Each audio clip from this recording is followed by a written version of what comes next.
मालकानगिरी पूर्वतन विधायक आदित्य माढ़ी परलोक घटी। चिकित्साधीन अवस्था भुवनेश्वर एम्स डाक्तरखाना घटिला परलोक।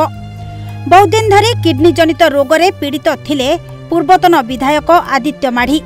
2019 रु 2024 जाए विधायक निर्वाचित होइथिले आदित्य।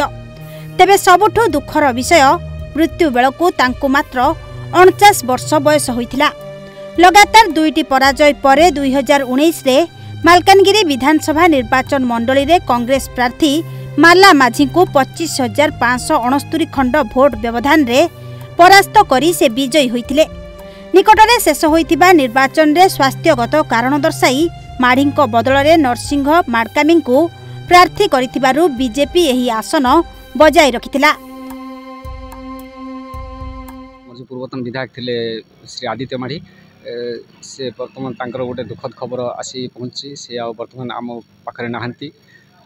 देखु से दीर्घ दिन धरी गोटे आमर गोटे स्वयंसेवक थे। सी आरएसएस गोटे सक्रिय कार्यकर्ता थे और सब कार्यक्रम भाग नौते और समाज सेवार से निजक समर्पित करते। परवर्ती समय से जो राजनीति को आसते राजनीति पाद देला से किसी वर्ष संघर्ष करते सी विजय लाभ करते मालकानगिरी निर्वाचन मंडल और से बहुत गुड़े उन्नयन कार्यक्रम योगदान रही।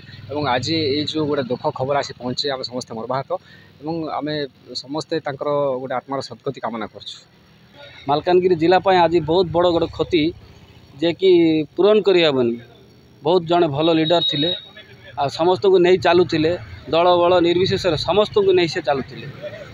मालकानगिरी जिला गोटे यह बहुत बड़ गोटे क्षति है। आसंता काली जहाँ आम सूचना पाई आसंता काली देहांत भुवनेश्वर एम्स रे आके प्रथम भुवनेश्वर पार्टी ऑफिस नियाजिबो। सेठू जहाँ आम सूचना पाइलु वर्तमान जे विधानसभा परिसर नहीं कि श्रद्धांजलि देला पर को मालकानगिरी की पठेबे एतिक आम पाखे सूचना वर्तमान सुधा अच्छी। मालकानगिरी जयंत त्याड़ी रिपोर्ट ओडिशा भास्कर।